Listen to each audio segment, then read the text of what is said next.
Today I'm interviewing Sam Tarell, and here he comes now.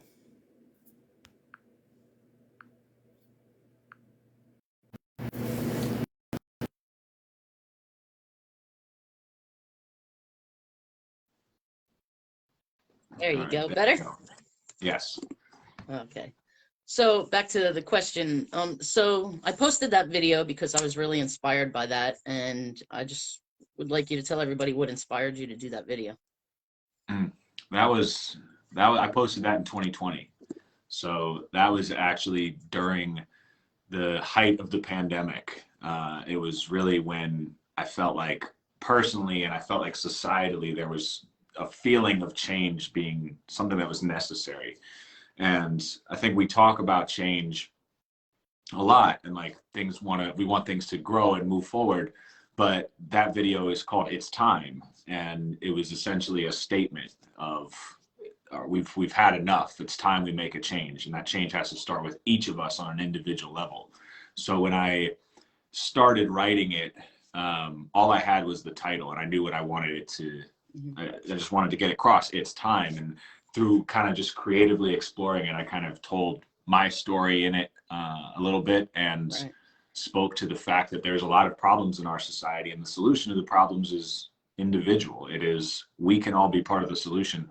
Before we can be a part of the solution on a big scale, we have to be a solution for ourselves, and we have to be able to solve the problems in our life. And so it's a call to action to take responsibility for the change that can happen. And if we all do that on an individual level, then on a collective level, we can start to see real change. And it takes commitment, and it takes commitment to self. It takes commitment to the fact that life can be better, that change can happen. It just takes a decision. So that was really a call to action in the midst of, the pandemic, in the midst of the political divide. It was, the change has to start with us. It has to start with us as individuals. And so that was the inspiration behind writing that. Right. And it had a huge impact on me. And when you reached out to me to take your class, at first, before I saw that video, I said no. And then I saw that video, and that's really what inspired me to take your class. And again, I'm so grateful for it because it's changed my life in so many ways, and it changed my thinking to your thinking, and it opened a whole new world. So with that being said, you have another class coming up, correct? Yes. Yes, we have accelerators. We have one starting next Monday, actually, where I think we still have 2 seats open in that class. And kind of what you were just saying, like shifting thinking. So I want to talk a little bit about divergent and convergent thinking. Yes. So convergent thinking is thinking to a set point. So 2 + 2 = 4. That requires us to reach a set conclusion. Divergent thinking is thinking open-minded. It's thinking creatively. It's exploring. So it's questions like, what's my purpose? Questions like, how can I find a fulfilling career? Questions like, how can I start a business? There's not a 2 + 2 = 4 answer to that. Sure, there's laws to starting a business, and there's the legal aspect of how a business functions. But when it comes to actually bringing an idea into reality, that's not a convergent standardized test that you can just Google. There's parts of it that you can Google and find pieces to, but it requires you to be able to think creatively. And so I see divergent thinking as the solution to all, if not most, of the problems in our society. That if we have a divide between two people and they're both thinking in a convergent way, then they're trying to defend their point of view. If they come into that conversation thinking divergently, then they're thinking openly to curiously explore, grow, expand. So one way to think about it is that convergent thinking is you're almost stationary and set in one place, and like, this is who I am and I'm here. Divergent thinking is expanding and growing. And so if we're focused on that growth, that translates into our personal life. It translates into our relationships. It translates into the work that we do. It translates into the success that we have financially. It translates into the fulfillment. It translates into love. It translates into everything in our lives. And so divergent thinking is really the root of all what I would say are soft skills. People say soft skills. I don't like that term. I think they're actually divergent thinking skills, and they are the skills that are most important in the world today. So that's based on you can Google top 10 skills hired in 2022. They're all soft skills, divergent thinking skills. And it just allows you to approach problems differently. And so becoming a divergent thinker allows you to become the solution to the problems in your life. Right. Where a lot of times we look externally and say, how can I solve this problem? If you're able to be a divergent thinker, you won't have those excuses. You can take responsibility and say, how can I solve this problem using my own thoughts, creatively finding solutions? And by doing that, it takes effort, it's difficult, but you're able to overcome those challenges. And everything in life is difficult. It's difficult to do something that drains you. It's do something that you don't enjoy. So why not do the difficult thing that has the reward on the end of it? Where if you build a successful business, if you can find something that fulfills you and monetize it, then you're able to live a fulfilling life. You're able to impact people. You're able to increase your financials. You're able to have a greater impact on others with that. And so that's kind of what I help people do through Divergent U, is figure out what are their ideas unique to them, and how can they bring them into reality in a way that it's possible to monetize and it's possible to find fulfillment along with building a meaningful career and building relationships. So that's kind of a deep dive on all of that. Right. And I think that's a great point too, because instead of people blaming their surroundings or what people are saying or thinking, or don't do that, your class teaches that that's a big part of your surroundings, are a big part of, you doing what you need to do, other people's influences, and you bring that out in everybody to say, hey, it's your life. You need to do what's best for you. And I think that's a great way to look at things. So basically, if anybody wanted to take your class, how would they get in touch with you or your staff? Yeah, divergent-u.com is our website. There's a lot of information on this book behind me, the 12 Limitations Workbook, that you can see all of our videos, testimonies, read all about the program. So that would be the starting place, is divergent-u.com. They can schedule a call with me directly on there. And my time is starting to become a little bit more limited. So it might not be me that they're scheduling a call with directly, but they'll be scheduling a call with someone on our team to talk about the next steps and starting with us. And really, it's for anybody who has creative ideas. It's for anybody who is searching for a career beyond the 9-to-5 job. They're searching for something that is entrepreneurial. There's something taking their side hustle to the next level. And my experience in that is, I started a business 10 years ago called Hoop Brothers. We're about to celebrate our 10-year anniversary. And we've helped thousands of players. We scaled from a small side hustle into a 6-figure business that now supports a small staff and a national network of contractors. Built my own business in 10 years, and now I've helped hundreds of others do the same thing. So it's very possible, regardless of the idea. It could be something like professional dunking. You were with CJ or Ethan, a skateboarder. And those are some that personally, and Balam, what he did with Netflix and building with his cinematic videos, that's so interesting. So literally anything can be a business. And I think people think about the word business as intimidating, and it comes with a stigma around it or a judgment around it, where there's this sales feeling. But to me, it's a collaboration, and it's a way there's a combination of the joy of building something that you care about and helping others, and then the tactics of how to build a structure around that can last and can grow. And so all of that is things that we go over in the class.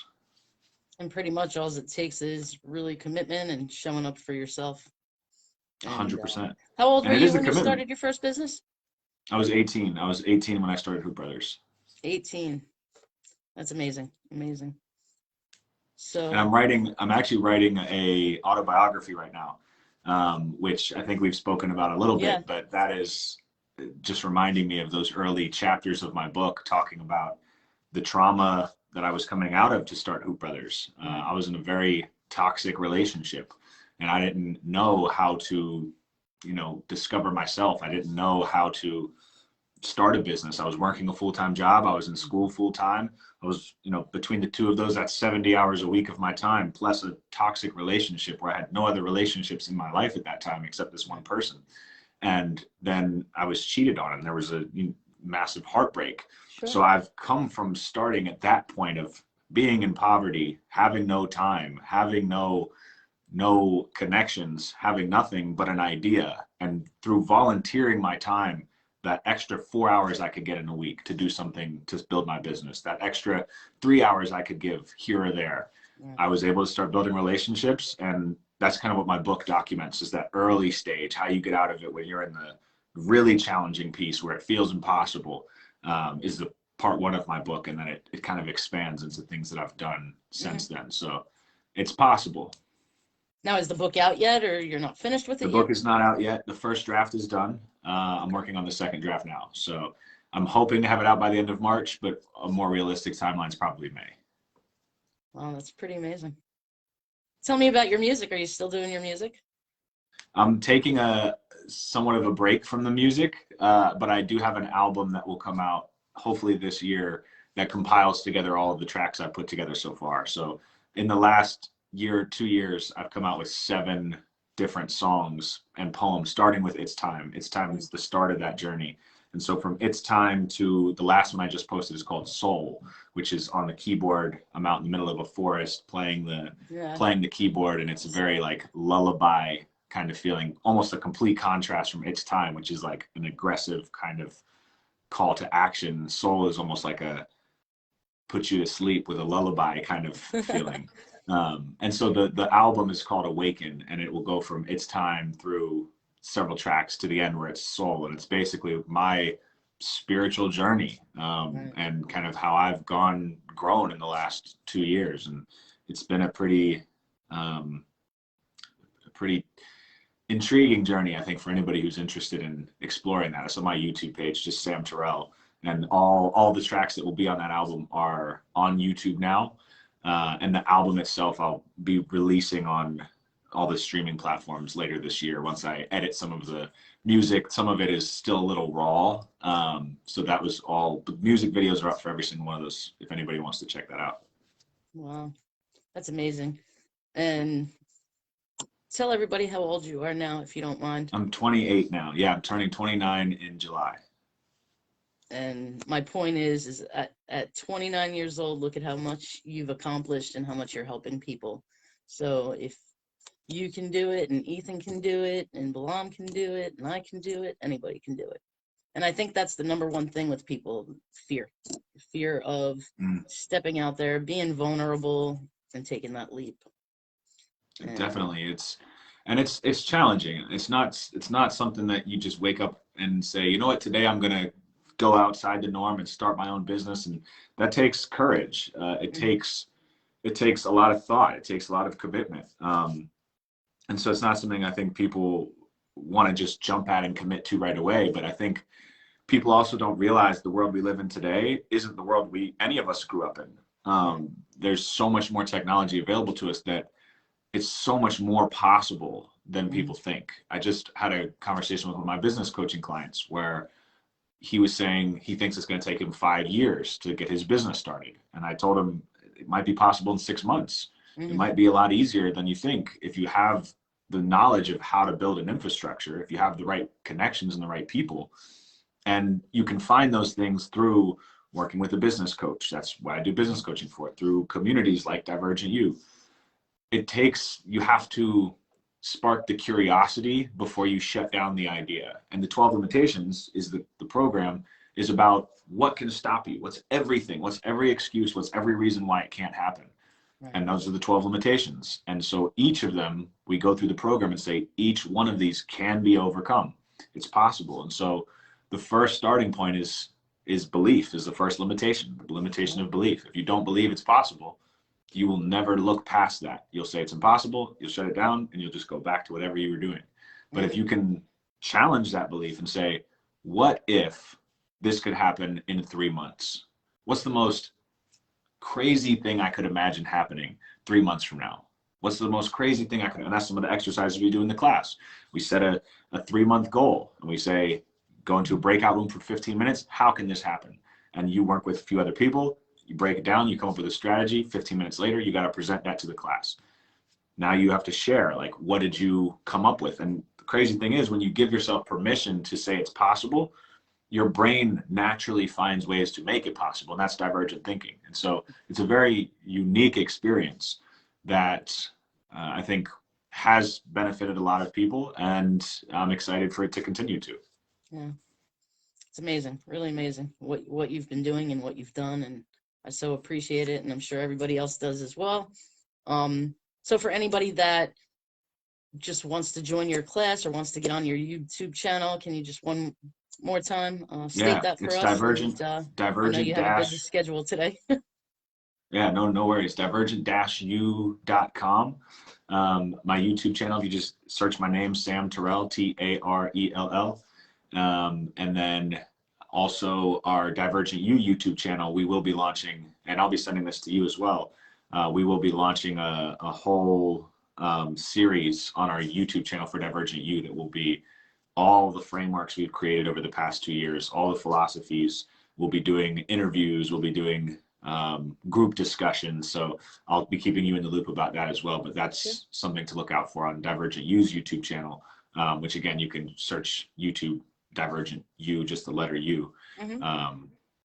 And I think still, so we can, is there anything else you want to talk about? Any other areas that you think people need to hear? I think the biggest thing with people is just stepping up for themselves and whatever you can say to block out the noise, because there's a lot of noise out there, and I think that's the main reason why people don't do what they do, because or they want to do because of all the other noise. So, and I'm sure that you've had people that have, with your music or anything else, I mean, you always get that slack or someone coming up and saying, well, I don't like what you're doing. So maybe you can get into that just a little bit. Yeah. So I think this goes to one of our frameworks, the 9 languages is I won't go through the whole framework, but I'll Right. speak on the kind of end point that it gets to, which is that in order to block out the noise, you have to stop thinking about the past. You have to stop thinking about the future. And a lot of times we get stuck in past thoughts of things that have happened, that we project those into the future. So if we can forget the past and for a moment just don't worry about the strategy, don't worry about people will think, be present in the moment and take off your positive and negative perspective on that moment and just get balanced right here. When we're able to do that, we're able to be mindful about how we approach everything else. So I think from an emotional standpoint, just becoming balanced starts Right. with recognizing the moment, staying in the moment. And from that place, then you can start to create your strategy. I think one thing that we all want to do is make sure everybody knows what we're doing is legitimate. We want to make sure everybody Hmm. knows that this is possible and I can do this. And unfortunately, most people, maybe not most people, but there will always be some people, no matter what you do, that will shut down your ideas, Hmm. that will say that what you're doing is impossible, that will tell you that you can't. And usually it's the people that you would think would benefit the most from supporting you, your family, your friends, the people that you want to help. And you're going to get your ideas shut down a lot. And so even to this day, like I have 10 years of experience in building businesses. I've helped hundreds of people. I've worked with thousands of clients. I have a TED talk. I have a book. I have Hmm. a second book coming out. And to this day, I still have plenty of skepticism from all kinds of people. It doesn't Right. matter what level of success you make it to, you're always going to be dealing with that. And so you have to stop trying to impress others. You have to stop trying Hmm. to think that everyone will get it, because they won't, and spend more time going to the people who already resonate with what you're saying. Spend more time supporting the people who believe what you believe, the Right. people who are already supportive. And I think just from a marketing standpoint, if you invest time trying to convince people, you're wasting your time. Mhm. Whereas if you're trying to invest time trying to find people who already see what you see, it's a much more effective strategy. So I think on an emotional level, it's getting present.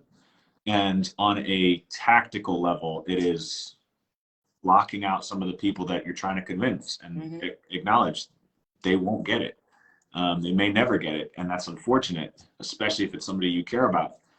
But you have to find the people that will get it. You have to find the people that give you fuel. You have to find the people that support you.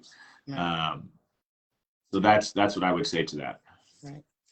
And real quick, you and your brother did this skillful thing, and you kind of shut everything off. Can you tell us a little bit about that? Because I thought that was pretty interesting. Mm. So we do a day of silence. This is something that we've done multiple times now. I think this is what you're referring to. And this is, I would say it's a spiritual practice where we take, usually it's a Sunday, turn off all technology. And the rules for the day are you're not allowed to talk. You're not allowed to write anything down. And you're not allowed to use any form of technology. And what we've realized in that is, like, first, that's intimidating. Like, we're so attached to our technology that turning off your phone for a full day for some people is a radical idea. So having a full day with not only without your phone, but now you can't speak and you can't write. So any thought that comes to your mind, you have to let go. You have no choice, but you can't let it out speaking. You can't write it down. So you're forced to get out of your thoughts and into your body. And so what I've recognized in that is the only thing we need in a day is to eat. That's pretty much it. And so everything on top of that is a choice. And so it's fascinating, just such a minimalistic experience where you take everything away and you're just in the same house doing the same, with the same person, but it's almost like you change reality for a minute because you're like, no talking, no words, no technology. And you realize, like, there's so much in front of you, and it almost makes life feel like a playground because it's like, wow, like you can just shift your own reality that drastically just by choosing not to do certain things. So it was a pretty profound experience the first time we did it, and we've continued it. Every 6 months or so, we'll take a day of silence and just reset and let our thoughts kind of calm down and just get rebalanced. So it has been a very powerful experience. Wow. And then it gives you like a break from everything and all the hard work, and it's just, okay, now I need to just stop, be within, and start again tomorrow. So I love that. That's Yeah, I think try that. one thing on that I would add to is the importance of rest. Yes. I think there is such a stigma in our culture around work really hard, and that is important, but we can't be our best if we don't take time for ourselves to rest. I think rest has to be top priority. Because if you're well rested, then you're able to show up more for everything else. And it's not about the time you commit to everything, it's about what you can get done in that time. And if you're not well rested, your time's not going to be as efficient anyway. So I think we compare ourselves to people, and we say, oh, they're doing this, I should be doing this, and we feel like we need to be more productive. But if we take some time to rest, it actually gives us more meaning in our time, because we're not just rushing to the end of every day. We're not just trying to get through everything. We're able to, like, what's the end game of that? And so something I've started to do with rest is I'm seeing, like, trying to see rest as the accomplishment at the end of the day. It's like the thing that I get to, like, relax. I get to, like, let go. I've used the word cozy is something that I'm using now. Like, I want to be comfortable. I want to be cozy. I want to be chilling. Like, I want to get to that state, because that's the success. Like, I did a good day. I get to relax. I get to have, a great evening. And that is I think rest is just extremely important. So I think that's something we don't talk about enough. And I think that it radically impacts your happiness. And I've seen this in self-assessments I've done for myself, that when I'm rested, I'm the most fulfilled in my life. When I'm not rested, I'm drained, I'm not happy. And when I'm more rested, I'm more productive. So it is such an important component.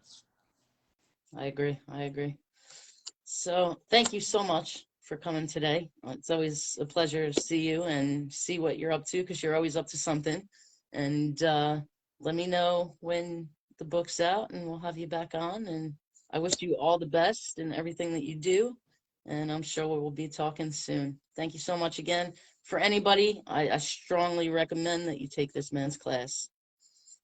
And Awesome. Thank you so much for having me. It's been exciting. It's always fun. And I'm really excited for everything that you're doing as well. So anybody who is interested in Divergent U, it's divergent-u.com. I would love to help bring your ideas into reality, and start with just a conversation. Let me learn about what you're working on and see, how we can start. So divergent-u.com. You can schedule a call on there. You can message me on Facebook if that's easier for you as well. But thank you again, Jeanette, for having me, and hope thank you, hope Sam. Have a everybody great day. watching and listening has a great rest of their day. You too. Bye-bye. Thank you. All right. Take care. Everybody, Sam Tarell.